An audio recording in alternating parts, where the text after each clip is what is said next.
My name is Thelma Berwick, and in my 69 years, I have finally learned one important lesson. Blood kinship does not guarantee love. I've lived in Hanahan for 36 years, first in a bigger house and now in a modest two-story cottage on the outskirts of town, where I moved after Roger died. It was a dank morning. The sky is cloudy and my old back is aching, heralding rain. I guess the weather reflects my mood well. I'm expecting Alfred and his wife to visit again. My son comes to see me twice a month, always on Sundays, always at 4 o'clock in the afternoon sharp. He works as a food technologist, making recipes for packaged salads and dressings. Yes, it's not the most romantic profession, but it's stable. Roger and I taught him that reliability is the most important thing in life. I run my hand along the kitchen countertop. I should wipe it down before they arrive. Roger always said I put too much importance on the little things, but it's the little things that make life. When his heart stopped right at this table 5 years ago, the world stopped for me for a while too. 39 years of marriage and suddenly there was nothing. Roger and I met when we were both 25. He was working as an engineer for a medical device company, where I had taken a job as a quality controller. Roger was smart, pragmatic, and reliable. All the things I valued in a man. We were married a year later, and 3 years later, Alfred was born. I'm not the kind of woman who dissolves into motherhood. I loved my son, but I went back to work as soon as I could.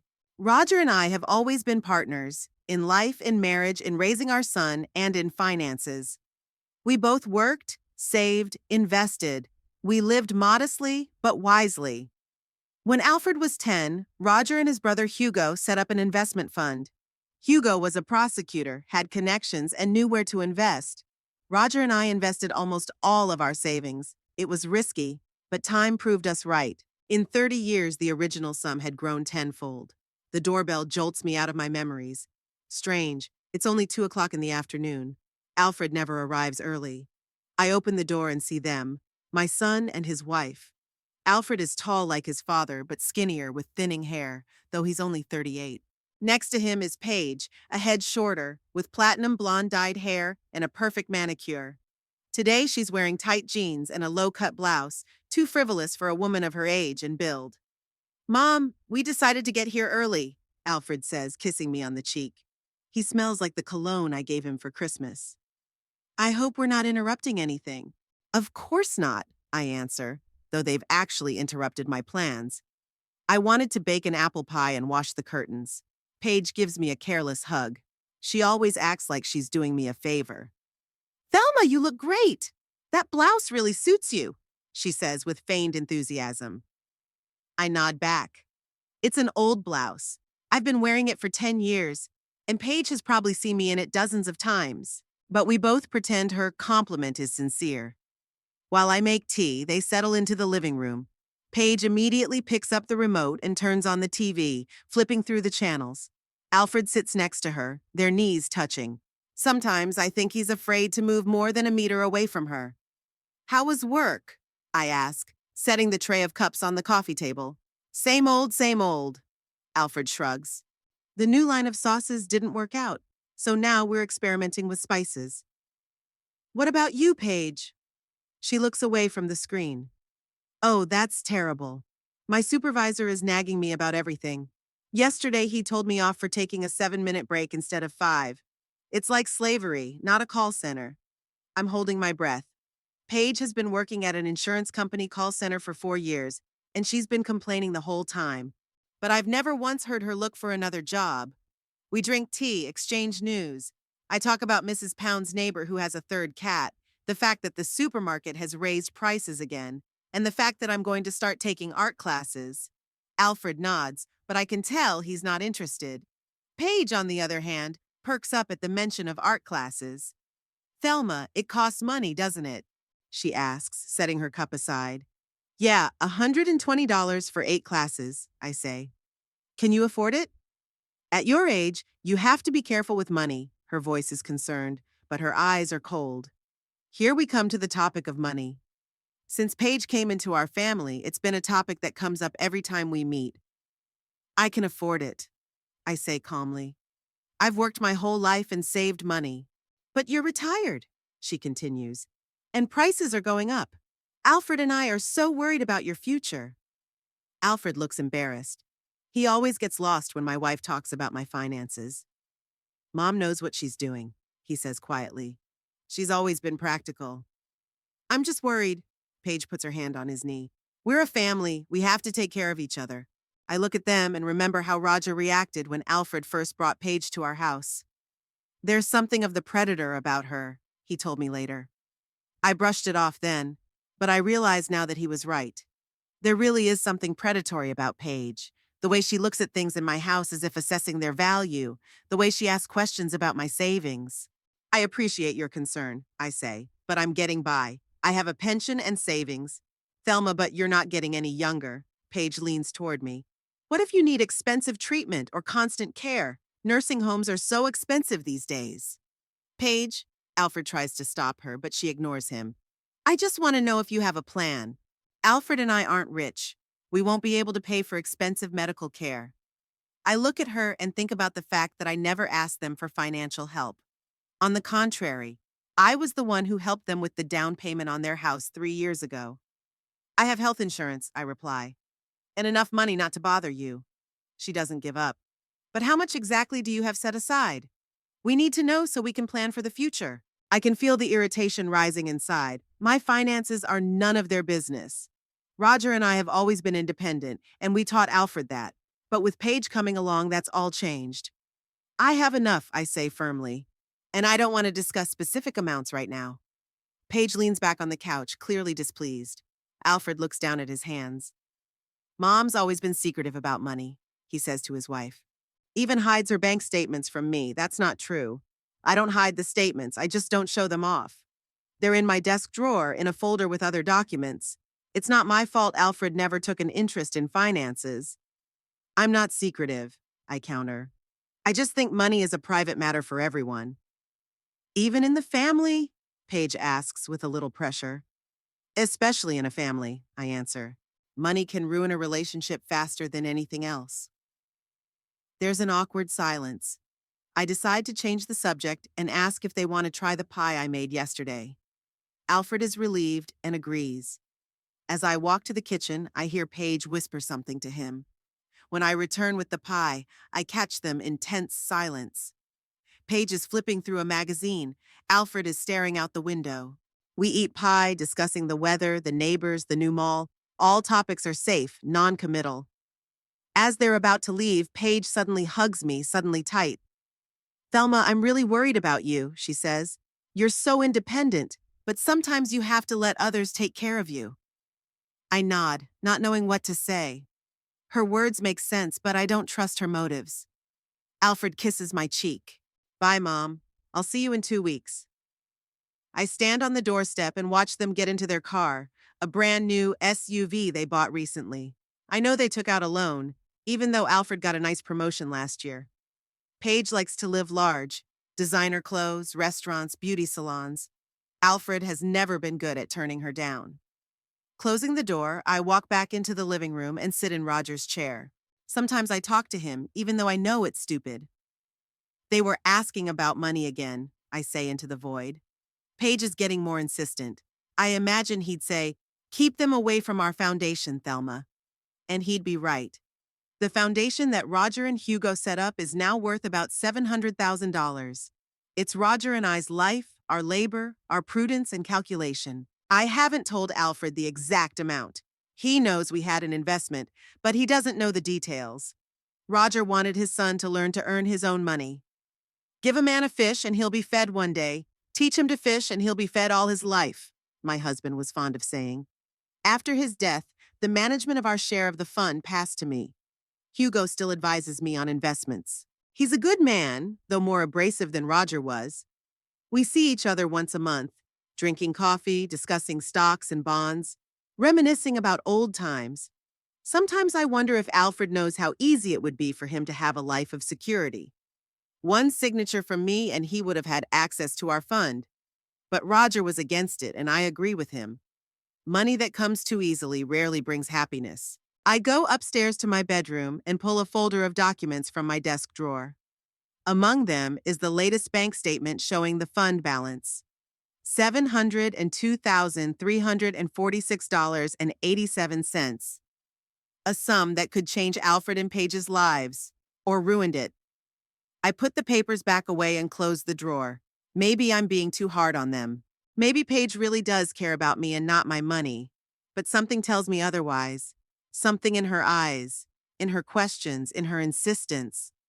Looking out the window at the darkening sky, I think about how life is never easy, especially when it comes to family and money. Roger understood that. Hugo understands it. Whether Alfred and Paige could understand was the big question. Tuesday is my favorite day of the week. It's the day I usually go to the supermarket, then stop by the little cafe on the corner of Oak Street for tea and a fresh newspaper. This Tuesday was no exception. I was just about to leave when the phone rang. "Hello?" I said, holding the receiver to my ear. "Thelma? It's Paige." I tensed involuntarily. Paige never called me for nothing. "Hello, Paige. Is something wrong?" "Oh, no." She sounded unusually happy. "I just had the day off, and I thought maybe you needed some help around the house. I could stop by." It was so sudden I didn't answer right away. "I'm fine, thanks. I can manage." "Thelma," she said with a persistent tone, "Alfred told me you've been complaining of back pain, and you've got windows to clean and a lot of work to do in the garden. Let me help. We're family." I don't remember complaining to Alfred about my back. It was sore, yes, but I'm not one to discuss my ailments, and I certainly didn't ask for help. "Really, you don't have to worry," I repeated. "I have everything under control." "I'm on my way," Paige said cheerfully, ignoring my denial. "I'll be there in 20 minutes. She hung up without waiting for my response. Typical Paige, doing things her own way. I sighed and put my plans to go to the store on hold. Well, I'd have to accept my sister-in-law. Exactly 20 minutes later, her car pulled into the driveway. Paige jumped out of it, dressed in skinny jeans and a simple white t-shirt. Her hair was gathered into a casual bun and her face was minimal makeup. I rarely saw her like this. "Hi, Thelma." She pecked me on the cheek and pushed her way into the house. "I brought a pie from that bakery you like." I didn't remember telling her about her favorite bakery, but it smelled good. Apples and cinnamon. "Thank you. That's very sweet of you." Paige went into the kitchen and put the kettle on herself as if she owned the place. "You're so cozy, Thelma. I've always said that. This house holds so many stories." She glanced around the kitchen, lingering on the pictures on the fridge. There were pictures of Roger, of little Alfred, of our travels. But I noticed her gaze was more interested in the cabinets and drawers. "What were you planning to do today?" Paige asked, pouring tea. "Should we start with the windows, or should we do the garden first?" "Actually, I was going to the store," I answered, "and I cleaned the windows last week." "Oh." She was confused for a moment, but quickly found herself. "Let's just clean up then. I can vacuum the second floor and you can rest. Alfred says you haven't been sleeping well lately." I was surprised again. I'd never complained to my son about his sleep. On the contrary, after Roger's death, I had slept more soundly, probably because of emotional exhaustion. "I'm fine, Paige, but if you insist, you can help me unpack the boxes in the garage." I figured that would keep her busy for a while. There were at least 10 boxes, and they mostly contained Alfred's old stuff that he'd never picked up. "Of course," she smiled. But I noticed that the smile didn't touch her eyes. "Where do you have the vacuum cleaner? I'll take a quick walk through the rooms first." "In the closet next to the bathroom," I answered reluctantly. Paige went upstairs, and soon I heard the vacuum cleaner humming. The sound was coming from different rooms. She was really cleaning. It was weird. In the 5 years Paige had been in our family, she had never once shown such enthusiasm for housework. 40 minutes later, Paige came downstairs. She looked a little out of breath. I finished upstairs. "I also dusted the dresser in your bedroom. I hope you don't mind." "Thank you." I tried to sound grateful, though the thought of her touching my things made me uncomfortable. "Why don't you get some rest now?" she suggested. "I'll take care of the garage. You look tired." "I'm not tired," I objected. "Thelma." Paige sat down next to me and took my hand. "Alfred is very worried about you. You've been doing too much housework.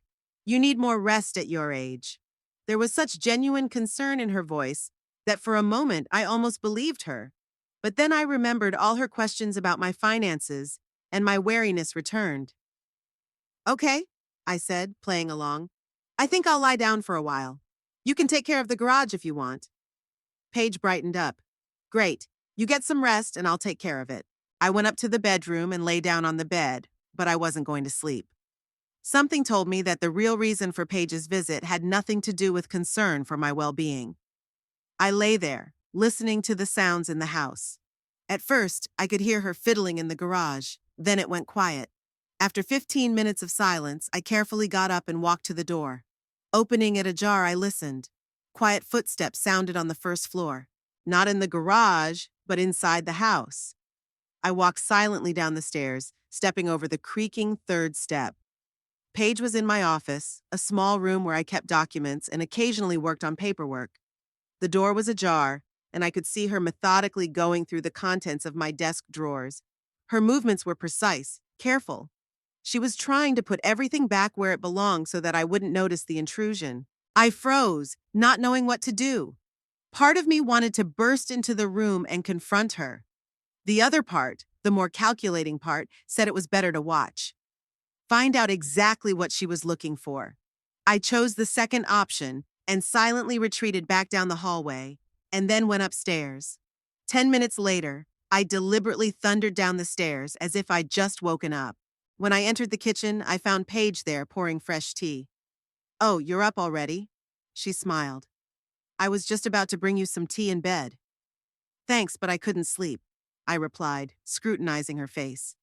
Paige looked calm, but I noticed a slight blush on her cheeks and a strange glint in her eyes. "I took apart 2 boxes in the garage," she said. "They're mostly Alfred's old toys and some books. I also found a scrapbook of photographs. Should we look through them together?" She was talking too fast. Something had definitely happened while I was upstairs. "Sure," I agreed, deciding to keep playing the game.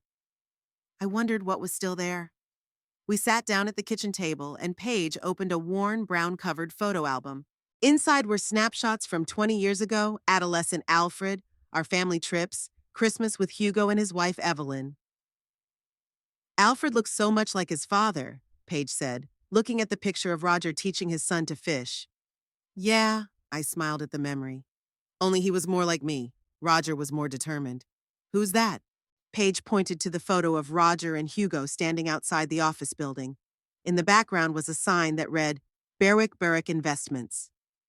"That's my brother-in-law, Hugo. Roger's brother," I answered, though I was sure Paige knew exactly who that was. "What's this building?"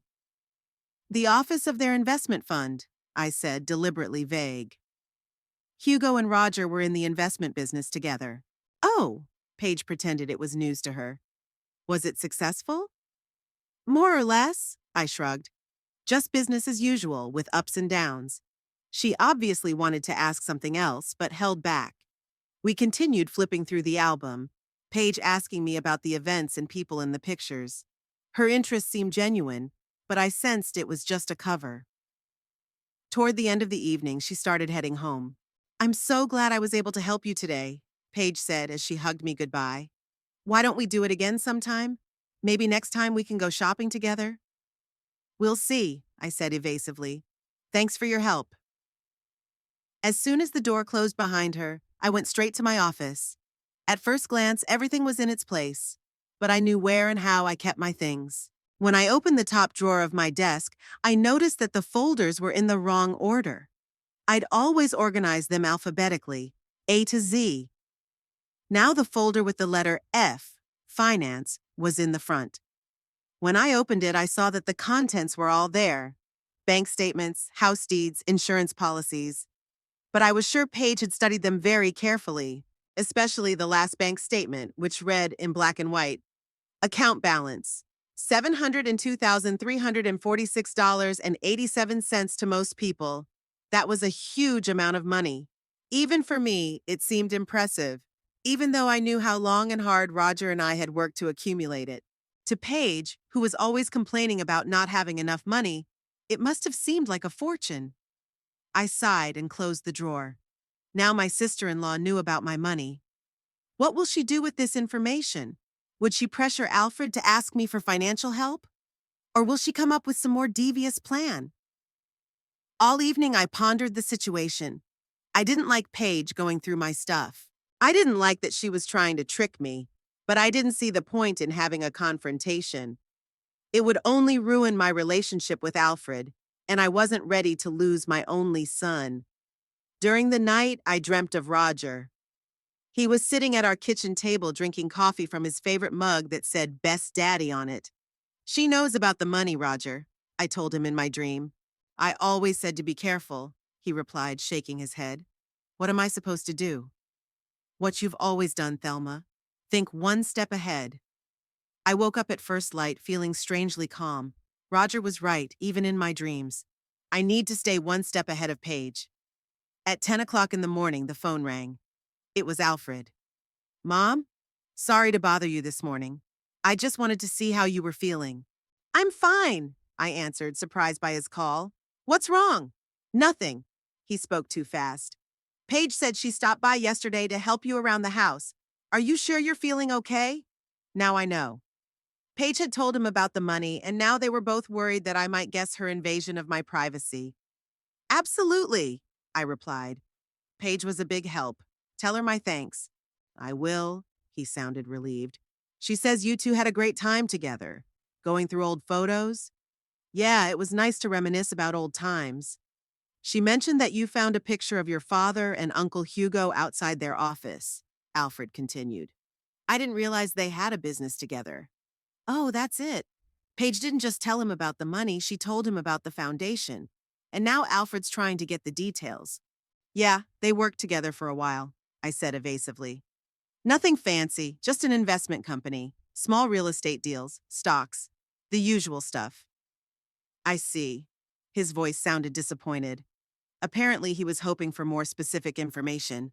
Well, I'm glad you're okay. I'll see you on Sunday as usual? Sure, I replied. I'll expect you by 4.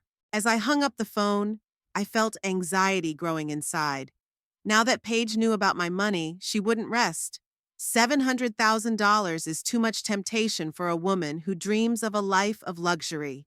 I went upstairs and pulled out a small jewelry box from the closet where I kept personal items, Roger's wedding ring, his watch, a few old letters. At the bottom was a credit card tied to my main account. I rarely used it, preferring cash or a debit card with a limited amount. But this card had access to all my savings. Roger had insisted on creating it shortly before he died. Just in case of emergency, he said. I was the only one who knew the PIN. It was written in my little notebook, disguised as a phone number. The book was in the same drawer as my financial documents. Checking it, I was relieved to find it was in its place. But who knows if Paige had noticed it and guessed its significance. The next few days passed quietly.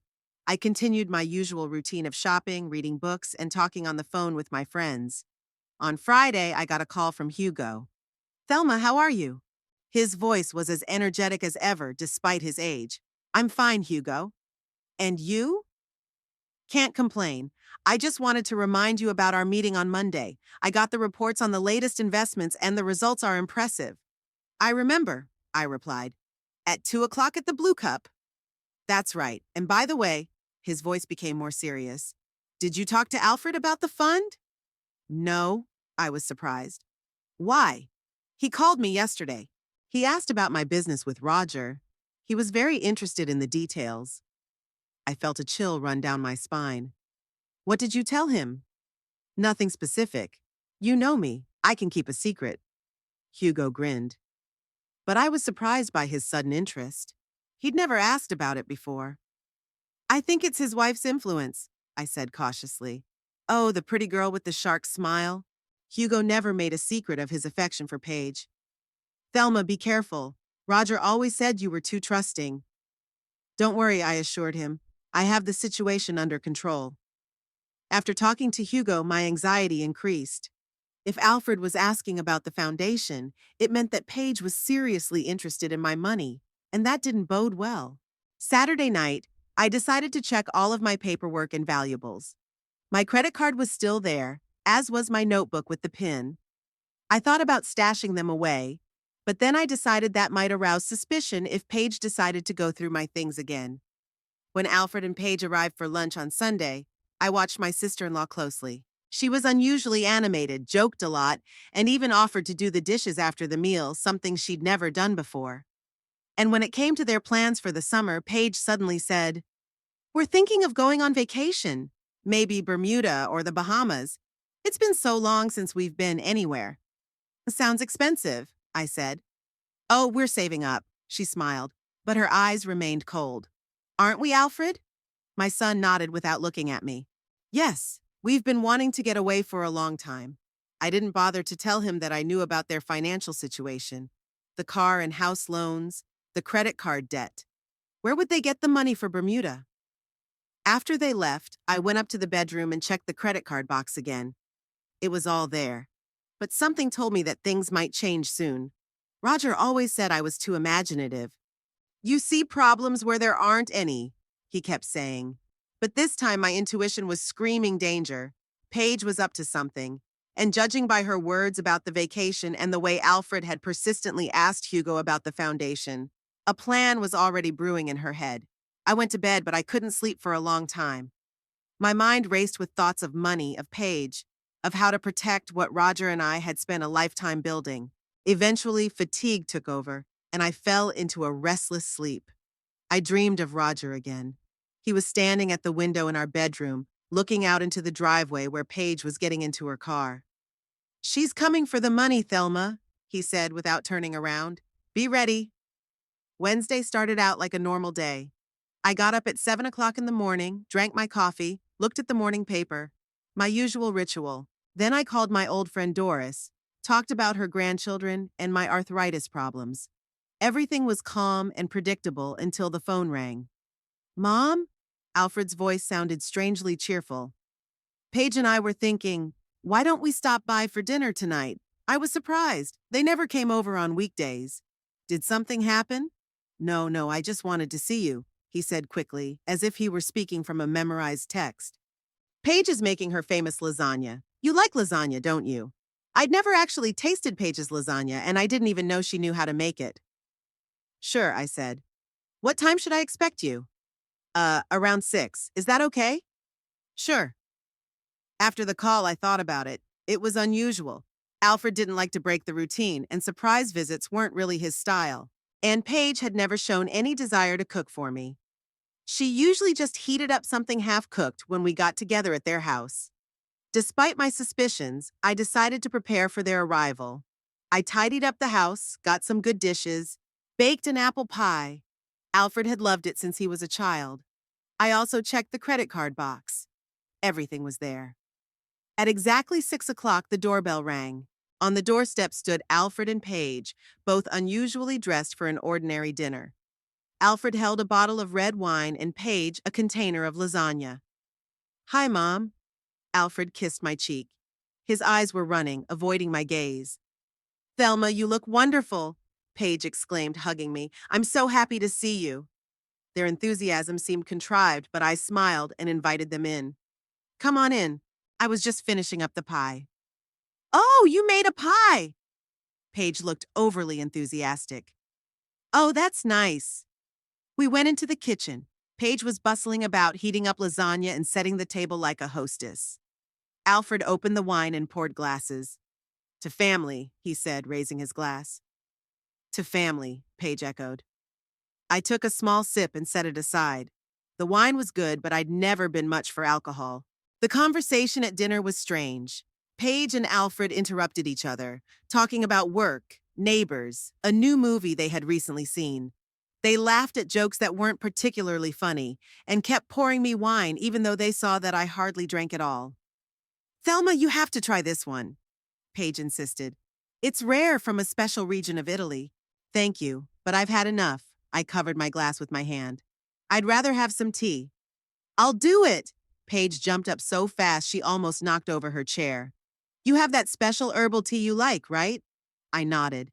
It was odd that she remembered my favorite tea, even though I had only mentioned it in passing. While Paige fiddled with the kettle, Alfred started asking me about Hugo. "How's your uncle?" I hadn't seen him in a while. "He's fine," I answered cautiously. "We're meeting on Monday." "Yeah?" He was a little too interested. "What's the occasion?" "Just to talk," I shrugged. "We see each other regularly." Sure. Alfred leaned back in his chair, just wondering how he was doing. Paige returned with a cup of tea and set it in front of me. Here, with honey, just the way you like it. I thanked her and took a sip. The tea was stronger than usual and had a strange flavor. Apparently, Paige had overbrewed it. After dinner, we moved to the living room. Paige insisted that I sit in the most comfortable chair, Roger's chair. I didn't usually sit in it when guests came over, but today, for some reason, I agreed. Maybe it was the growing fatigue. Strangely, I did feel unusually tired. My eyes were drooping, even though it was only 8 o'clock in the evening. I found myself struggling to follow the conversation. Thelma, are you okay? Paige's voice sounded distant. Yeah, just a little tired, I mumbled. It must have been a long day. Sure, she smiled. Why don't you get some rest? Alfred and I will clear the table and do the dishes. I wanted to argue that I wasn't that tired, but the words stuck in my mouth. My eyelids felt as heavy as lead. The last thing I remembered was Alfred's concerned face leaning over me and Paige whispering in his ear. I fell into a deep, heavy sleep. When I opened my eyes, the room was dark.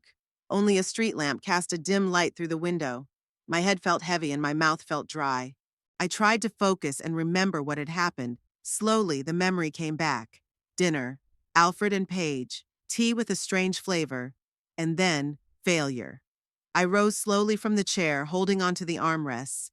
My legs felt like absorbent cotton. It was 2 hours and 15 minutes past midnight on the kitchen clock. I had slept for over 6 hours in the chair. The house was quiet. Alfred and Paige were long gone. On the kitchen table was a note written in my son's handwriting. Mom, you fell sound asleep. We didn't want to wake you. The dishes have been washed. The leftover pie is in the fridge. See you Sunday. Love, Alfred.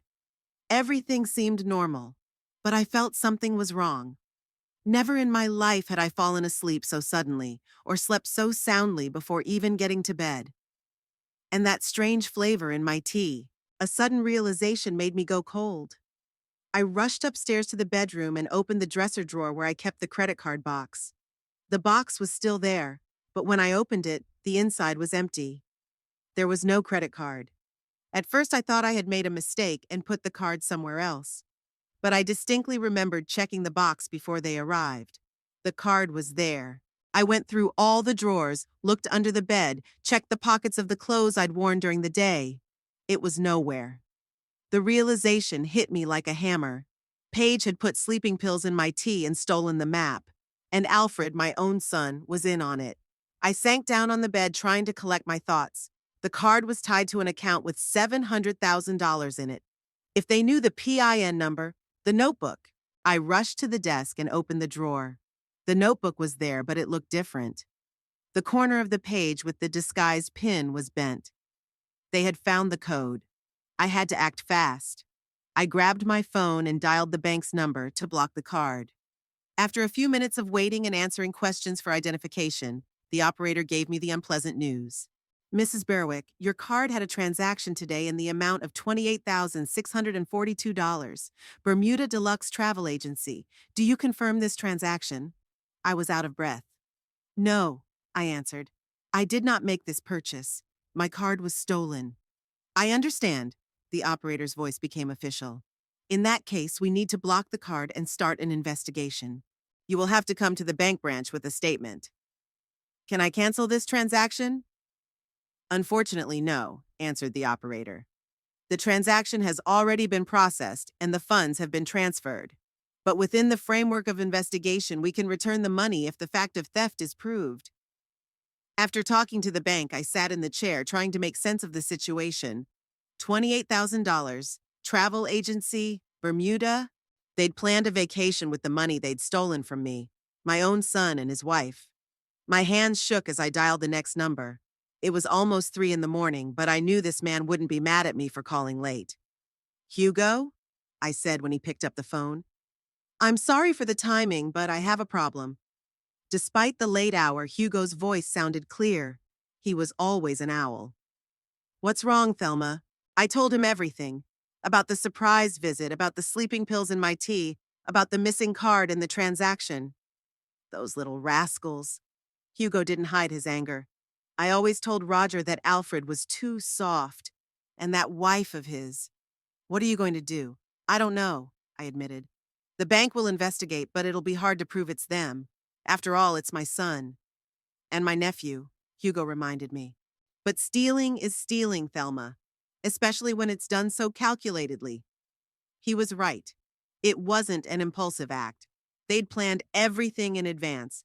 The sleeping pills, finding the card and pin, booking the vacation. I have to think about it, I said. Right now, I'm just in shock. Of course, Hugo's voice softened.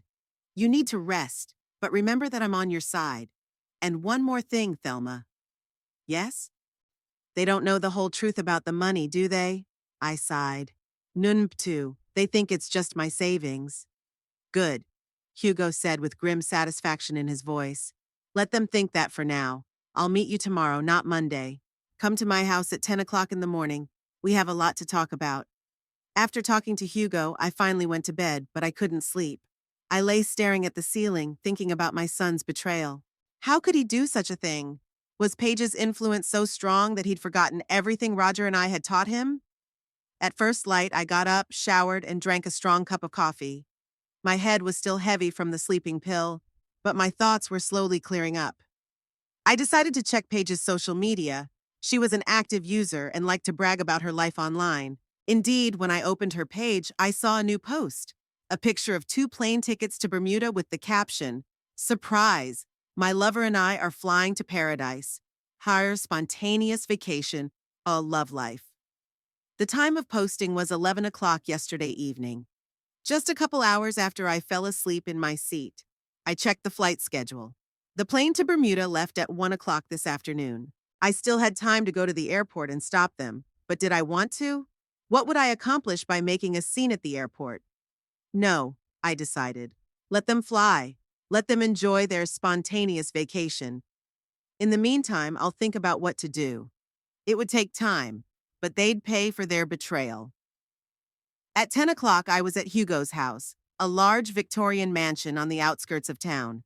Despite his 73 years, Hugo opened the door himself, looking as impeccable as ever in his tweed suit. Thelma, he hugged me. How are you? I've been better, I admitted. He led me into his office, a room filled with law books and photographs from his long career as a prosecutor. We sat in leather chairs by the fireplace. I checked their transaction. Hugo got straight to the point. They booked a deluxe package at the Rosewood Bermuda Hotel, one of the most expensive resorts on the islands. 7 nights, all-inclusive, plus excursions and even a private yacht cruise. $28,000. I shook my head. They'd spent $28,000 on a week's vacation. Exactly, Hugo nodded. And that's just the beginning, Thelma. They have your card and PIN. What's to stop them from withdrawing more money or making more purchases while they're there? I already thought of that. The card was blocked, but the transaction for the hotel had already gone through. The bank will investigate, I said. But without a police report, it won't get off the ground. And you're prepared to make such a report? Hugo looked at me carefully. To name Alfred and Paige as suspects? I lowered my eyes. Was I ready to go that far? I don't know, I admitted. It was my son, after all. Who drugged you with sleeping pills and stole your credit card? Hugo reminded me. Thelma, I understand how you feel, but Alfred has to take responsibility for his actions, and so does his wife. I think it was more her initiative, I said. Maybe, Hugo agreed. But he's a grown man and he's made his choice. We discussed our options for a long time. In the end, I decided to wait for them to return. Hugo offered his help as a former prosecutor if I decided to go to the police. One more thing, Thelma, he said as I was about to leave. Do you remember that some of the money in the fund doesn't just belong to you? It's my share, and it's also part of the money for the Veterans Organization where I'm on the board of directors. I nodded. Indeed, Roger and I were part of a larger investment pool. A quarter belonged to Hugo, and another 10% to a veterans charity that Roger and Hugo's father had founded after World War II. So it's not just a family affair, Hugo continued. It's also stealing from a charitable organization. That's a whole other level of responsibility. His words made me think. I hadn't told Alfred about the structure of the foundation because Roger had thought that his son should earn his own living, but now that ignorance could get him into serious trouble. Meanwhile, according to Paige's social media accounts, they have already arrived in Bermuda. She posted photos of a luxurious ocean view room, a private beach, and gourmet meals. In one photo, Alfred was standing by the pool with a cocktail in his hand, smiling at the camera. He looked happy and carefree, as if he hadn't committed one of the lowest betrayals imaginable. Paige didn't skimp on the hashtags. Number 1, best holiday, number 1, live moment, number 1, luxury life. In the comments, friends marveled and asked how they were able to afford such luxury. Paige answered evasively, "Sometimes you have to pamper yourself, and we deserved it a long time ago." With each new post, my outrage grew. They hadn't just stolen my money, they were bragging about it, flaunting the stolen luxuries. On the third day of their vacation, Paige posted a photo from a shopping spree: designer handbags, expensive sunglasses, jewelry. The caption read, "A little pampering myself. Shopping designer things." By my calculations, she spent at least $5,000 on those purchases alone. I called the bank. Indeed, despite the blocking of the card, several transactions still took place, apparently before the blocking took effect. The total amount spent had already exceeded $35,000. The more I thought about the situation, the more I realized that I couldn't just forgive and forget. It wasn't just the money, it was the betrayal, the willingness to hurt me for his own gain. I decided to take action. I called Hugo and told him I was ready to file a police report. He promised to organize everything and contact his former colleagues so that the case would not get stuck in bureaucratic procedures. "Good decision, Thelma," he said. "Roger would be proud of you." That evening, I sat in Roger's chair for a long time, looking at his picture on the mantelpiece. "I'm sorry, darling," I whispered. "We tried to raise him to be a good man, but something went wrong." I spent the next few days gathering evidence. I printed out Paige's social media posts, bank statements, wrote down everything that had happened the night of their visit. Hugo helped me draft a legally compliant statement, and then we waited for them to return. According to my calculations, they were scheduled to arrive the following Wednesday, exactly 1 week after the theft. I didn't call or write to them. Let them enjoy the last few days of serenity before the storm that awaits them, because when they come back, I'll be ready. And not just me. Hugo, too. And he knows how to hold people accountable for their actions. On the last day of their vacation, Paige posted a photo of her and Alfred standing against the sunset, embracing. The caption read, "Last night in paradise. Don't want to go back. Perfect vacation." I looked at their happy faces and thought, they have no idea what awaits them back home, but they'll find out soon enough, very soon. I waited for their return almost calmly. During that week, the anger and resentment inside me had turned into something cold and hard as stone. I no longer cried at night, remembering little Alfred, who had held my hand so tightly on his first day of school. Those memories were still with me, but now they seemed like stories from someone else's life. I knew from Paige's social media posts that they would be back on Wednesday night. She posted her last photo straight from the Bermuda airport with the caption, "Goodbye, paradise. We will definitely be back. Best vacation ever." In the snapshot, she and Alfred looked tanned and happy, without a shadow of shame or remorse. The flight was supposed to land at 7 p.m. I didn't bother to call them, or somehow show them I knew they were back. I decided to give them a day or two before they showed up on their own. I wondered what story they would come up with to explain their sudden luxury vacation. Hugo called me every day while they were away. He not only supported me morally, but also prepared all the necessary legal documents. "I've received the foundation statements," he informed me during our last conversation. "They officially confirmed that 25% of the funds belong to me and 10% belong to the Veterans Foundation. That's the key piece of evidence, Thelma." "Thank you, Hugo." I was grateful for his support. "I don't know if I could have done this alone." "You're stronger than you think." His voice sounded confident. "Roger always said that underneath your softness there was a core of steel. It's time Alfred and his wife saw that." I spent the day of their return doing the usual chores. I went to the store, watered the flowers in the garden, and baked blueberry pie, Roger's favorite pie. The mundane activities helped keep me calm. The doorbell rang Thursday afternoon around 2 o'clock. I had just finished lunch and was washing the dishes. Through the kitchen window, I saw them pull up in their SUV. They got out of the car and stood there talking for a while before heading for the door. Paige looked nervous, fumbling with the strap of her bag.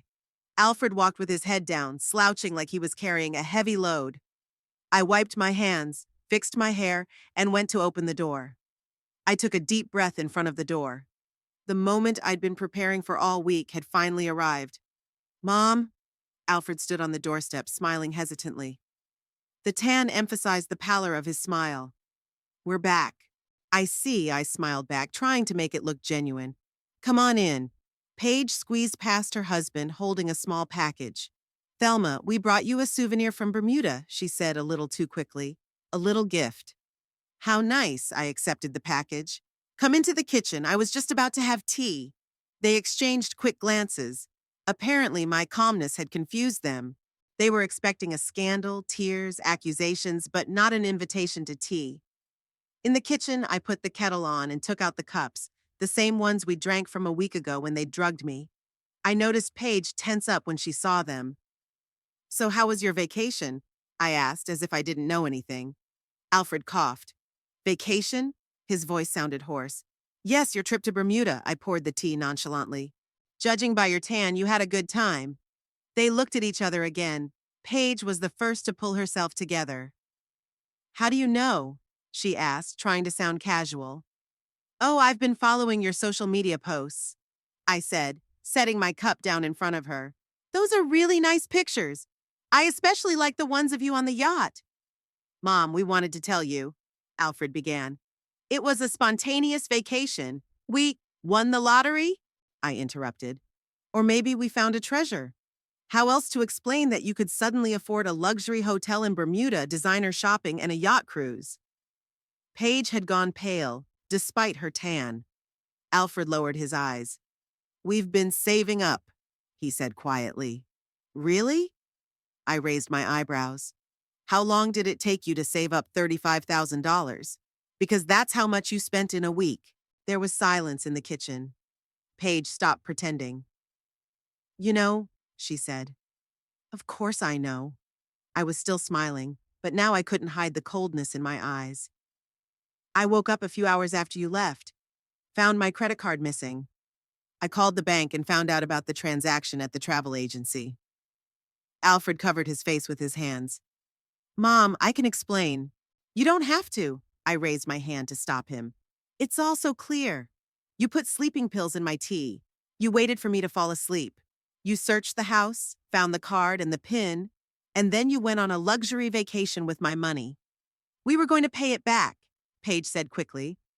"It was a loan, not a theft." "A loan?" I laughed, but there was no mirth in my laughter. "That's an interesting way to borrow unsolicited with sleeping pills. And when did you plan to pay that money back?" They were silent. Of course, they had no plan to pay it back. It was pure theft, and they knew it. "Thelma." Paige tried to take my hand, but I pulled away. "We were desperate. We had so much debt. The house loan, the car loan. We just wanted a little break from it all." "On me!" My voice was icy. "Mom," Alfred finally looked up. "I know what we did was awful. There's no excuse for what we did, but you always said that family comes first. We are family. Can't you forgive us?" His words hit something deep inside of me. Yes, I've always put family first, but isn't family about mutual respect, trust, caring for each other? What they did had nothing to do with those values. "You're right, Alfred," I said slowly. "Family comes first. That's why I'm so hurt by your betrayal." "It wasn't a betrayal," Paige interjected. "We just took what Alfred would have gotten someday anyway. I mean, that money's going to go to him eventually, right?" "Oh, that's the point," I nodded. "You thought you were entitled to my money simply because Alfred was my son." "No, he's not," Alfred shook his head. Paige had misspoken. "I think she was very accurate," I countered. "You think you're entitled to my savings, but there are two problems with your logic." I paused, sipped my tea, and looked at them carefully. "First, even if that money had gone to Alfred in the future, that doesn't give you the right to steal it now. Secondly, and most importantly, that money isn't mine alone. Paige frowned incomprehensibly. What do you mean? The money you spent doesn't belong to me alone, I explained. It's part of an investment fund that Roger and Hugo set up years ago. 25% belongs to Hugo, and another 10% belongs to the veterans charity he runs. Their faces stretched. This was clearly something they hadn't expected. What? Alfred whispered. But you never said, you never asked, I countered. You just thought the money was mine, and you decided to steal it. So when you said you were seeing Hugo once a month, Paige started. We were discussing investments, I finished for her. Hugo's been helping me manage our share of the fund since Roger died. Alfred turned even paler. You told him? About what we did? Of course, I shrugged. It's about his money too. What did he say? Paige was obviously nervous. He's not too happy.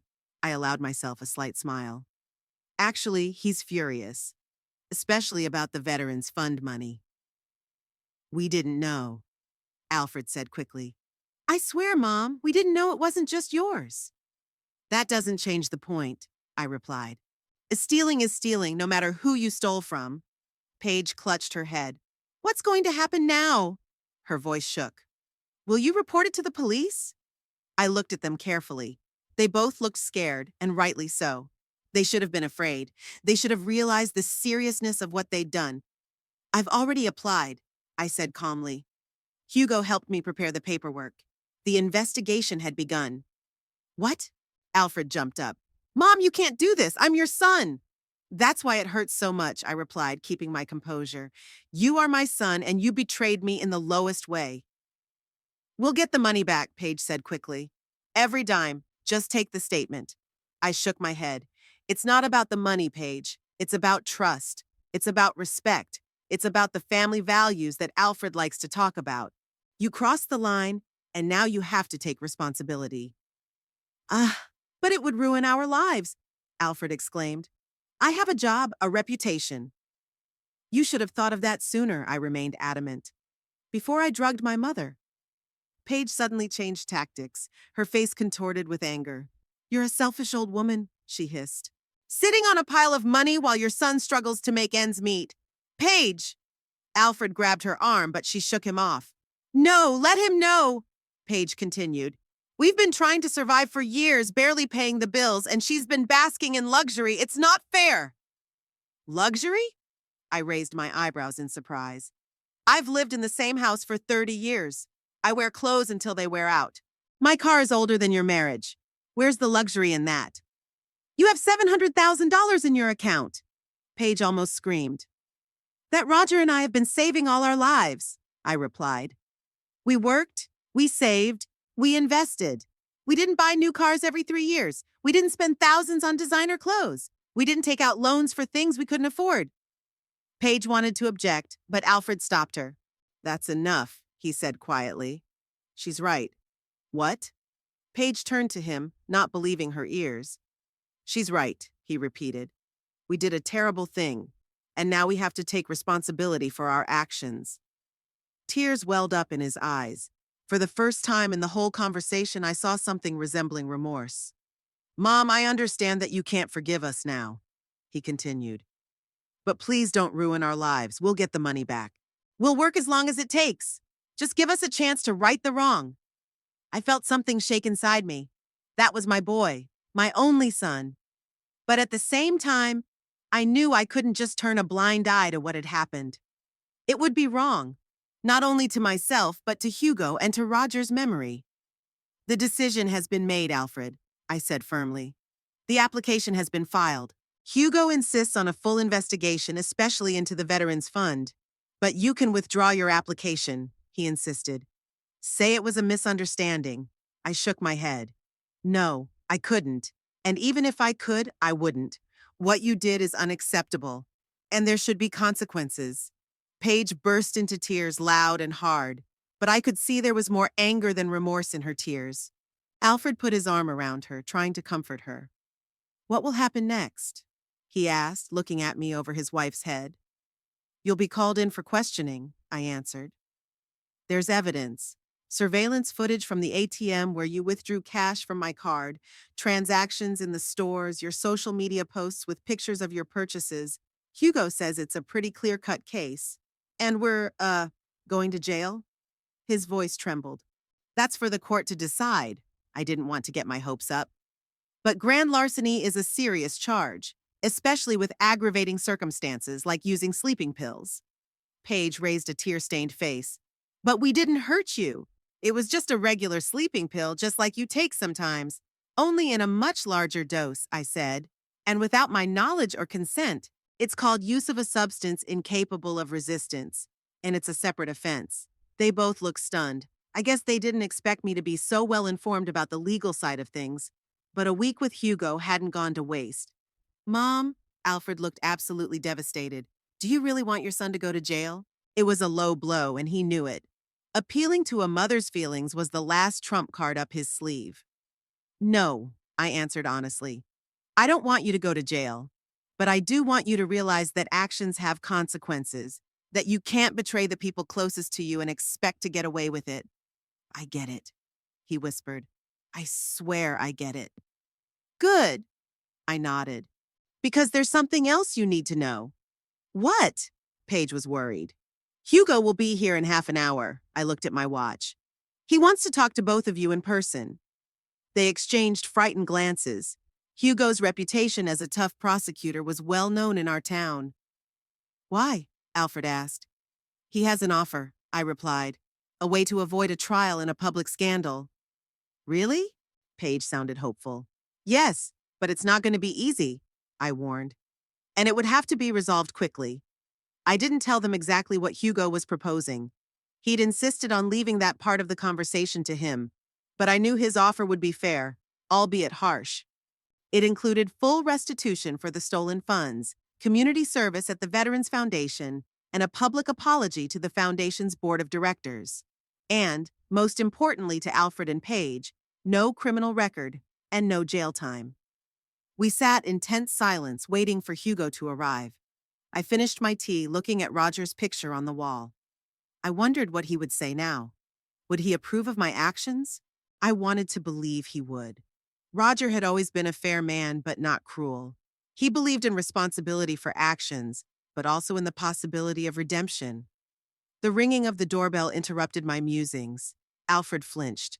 Paige straightened like a string. I got up to open the door. Hugo stood on the threshold, tall, straight, in an impeccable suit. His gray hair was neatly combed back, his gaze hard and determined. Thelma, he nodded to me and stepped into the house. Are they here? In the kitchen, I answered. He put his hand on my shoulder. Are you sure you want to go this way? He asked quietly. It's not too late to insist on a full investigation and trial. I shook my head. No, Hugo, I think your plan is better for all of us. He nodded and headed for the kitchen. I followed him, preparing myself for the difficult conversation that would determine the future of our family. Paige and Alfred stood up as we entered. Their faces were a mixture of fear and hope. Good afternoon. Hugo looked them over with cold politeness. I trust Thelma has already explained the situation to you. Yes, sir. Alfred looked like a delinquent schoolboy in front of the principal. We're very sorry about what happened. Sorry is good, Hugo nodded. But not enough. We're going to have a serious conversation about the consequences and how you're going to fix what you've done. He sat down at the table and opened the leather briefcase he had brought with him. He took out some documents and laid them in front of him. So, he began, looking at Alfred and Paige. Let's talk about your future. It had been a week since Hugo had presented his terms to Alfred and Paige. I remember them sitting at my kitchen table, pale and frightened, while my brother-in-law read out the clauses of the agreement that could save them from jail. Hugo was ruthless in his methodicalness, listing every violation of the law, every article, every possible sentence. Grand larceny, he said, tapping his pen on the documents. Use of substances that restricted the victim's will. Fraud, using someone else's bank information. And that's just the beginning. Paige sat with her head down. Alfred looked at me with pleading eyes, but I averted my gaze. At that moment, I couldn't afford to give in to maternal feelings. It was a matter of principle. Hugo's terms were harsh but fair. Full repayment of the stolen funds within 5 years, with interest. 400 hours of community service at the Veterans Fund. A public apology to the Foundation's board of directors. And hardest of all for Paige, dismissal from her current job and a ban from working in financial institutions for 10 years. "This is impossible," she exclaimed at the time. "How are we going to pay back that kind of money? We're already in debt." "Sell the house, sell the car," Hugo replied indifferently. "Get a second job. Stop spending on luxuries. You'll manage somehow." "And if we don't?" Paige asked defiantly, though her voice trembled.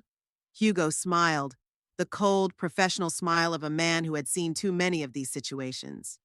"Then a formal lawsuit will be filed tomorrow. The case would become public. The press loves stories like this. Daughter-in-law drugged her mother-in-law with sleeping pills and stole her money for a luxury vacation. Can you imagine the headlines?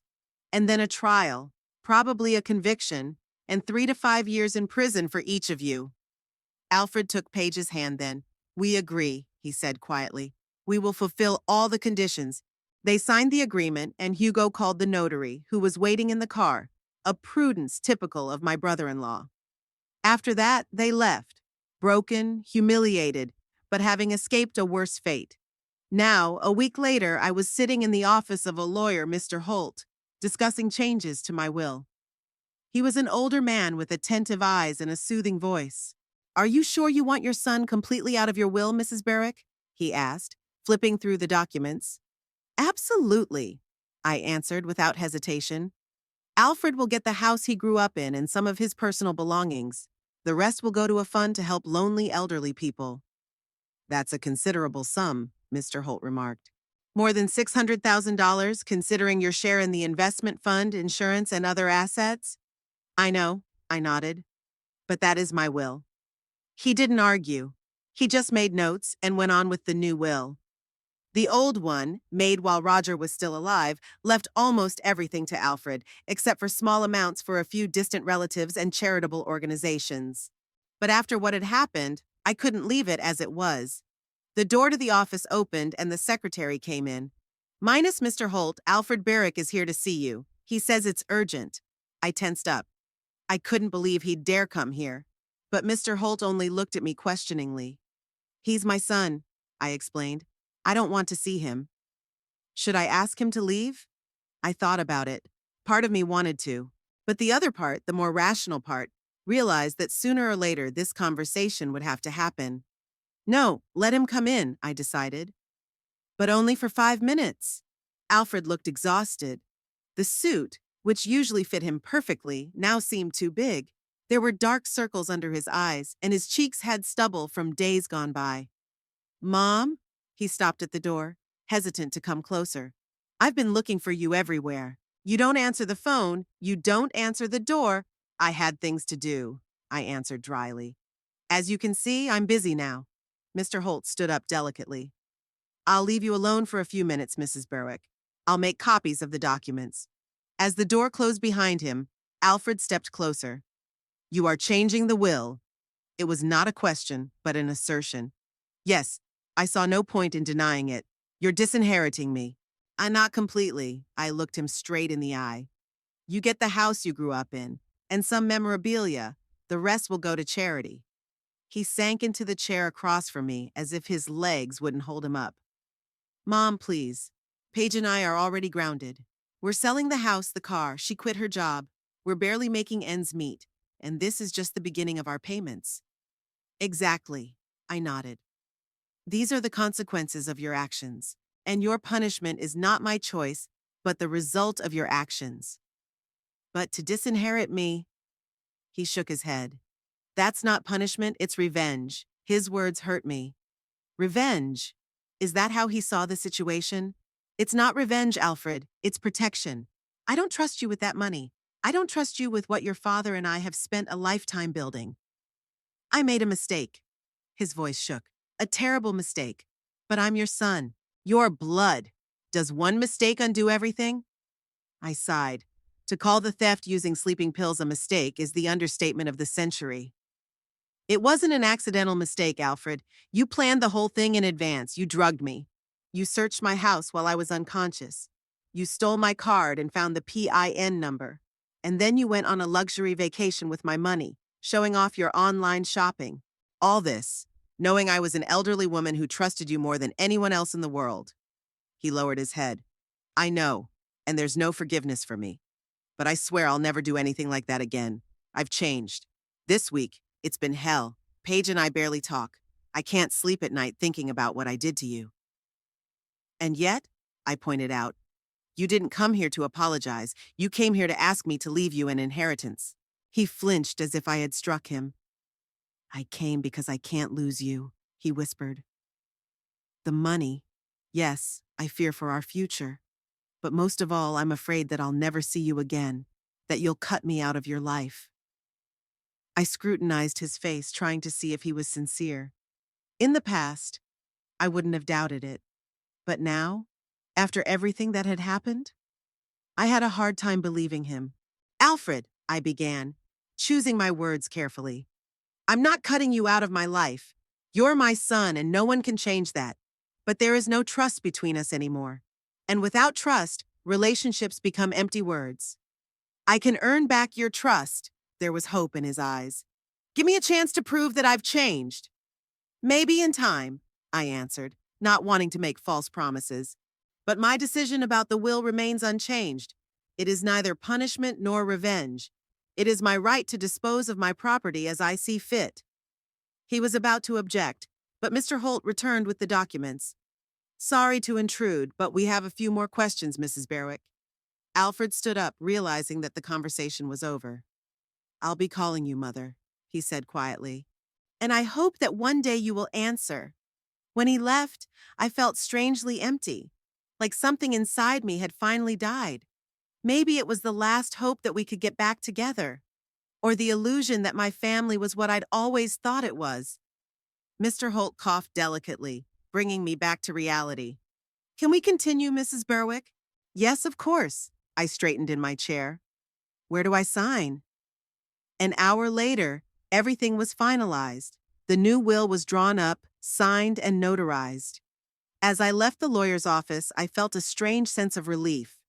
It was as if I'd shed a heavy weight I'd been carrying on my shoulders all my life. It was sunny outside.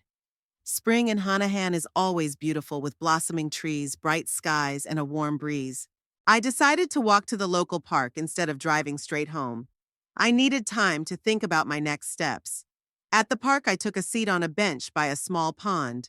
The ducks swam in the water, occasionally diving for breadcrumbs thrown to them by an elderly couple on a nearby bench.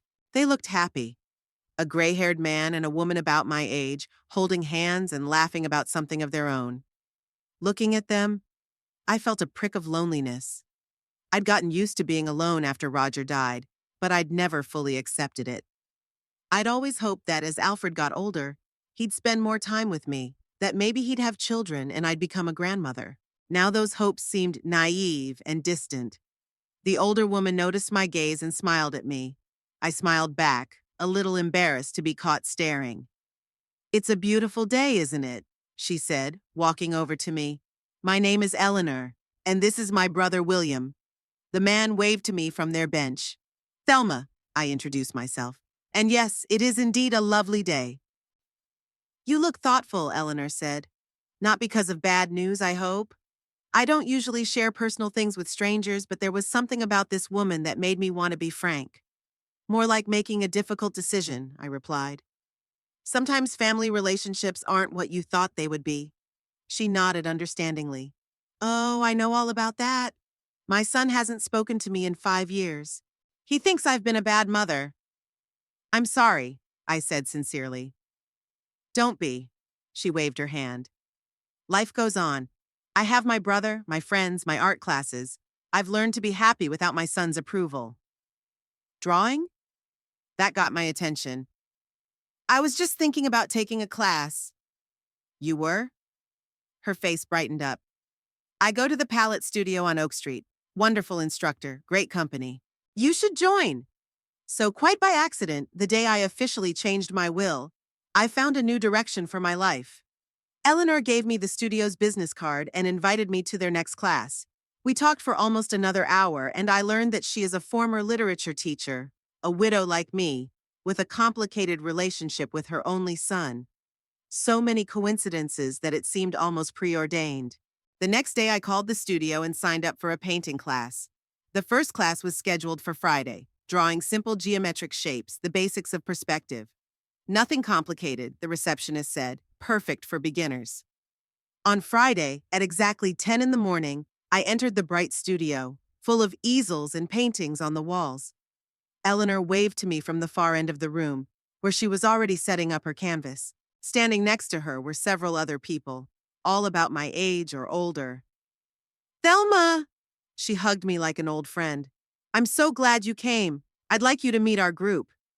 She introduced me to the others. Margaret, a former nurse, George, a retired naval officer, Beverly, a flower store owner, and Henry, a former high school math teacher.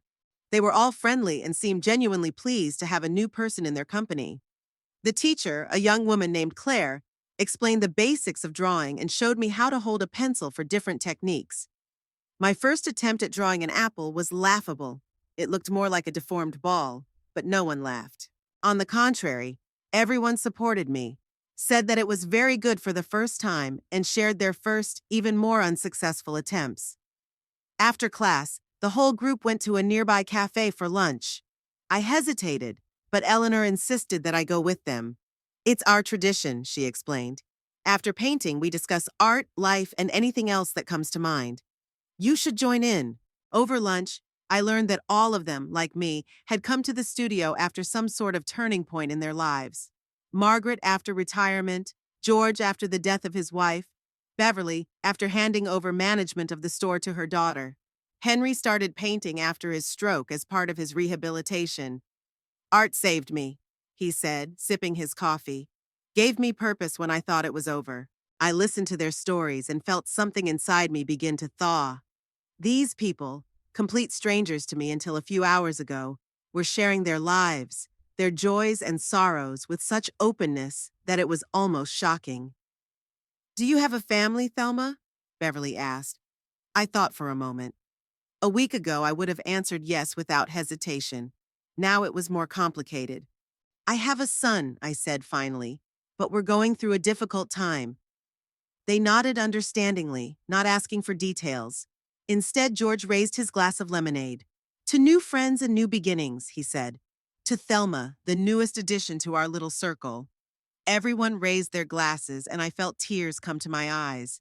Not from grief, but from the unexpected warmth and acceptance I found among these people.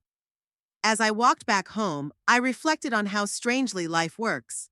I had lost trust in my own son, but gained new friends. Been betrayed by the closest person, but found understanding among strangers. Closed one door, but opened another. At home, I pulled out an old picture of Roger and I and little Alfred standing outside our first house. All smiles, happy and full of hope. I looked at that photo for a long time, remembering how I dreamed of a close-knit family, of grandchildren, of babysitting them in my old age. The reality turned out to be different. But maybe it's not the end. Maybe it's just a different path. Not the one I would have chosen for myself, but one that led me to new opportunities and people. I put the picture back on the shelf and walked over to the window. The sun was setting, coloring the sky orange and pink. Tomorrow would be a new day.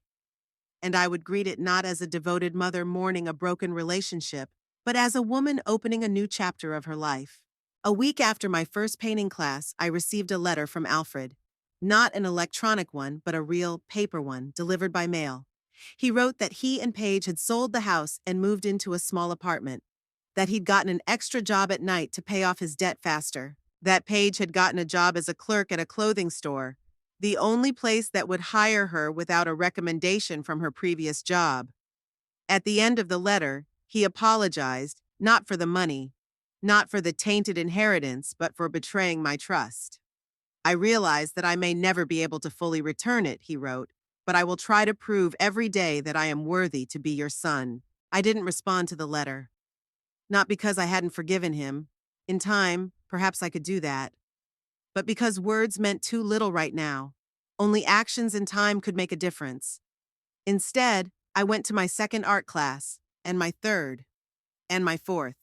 Each time, my apples became more and more like apples instead of deformed balls. I became friends with Eleanor and the rest of the group. We began to meet not only at classes, but also just for fun. We went to the movies, to exhibitions.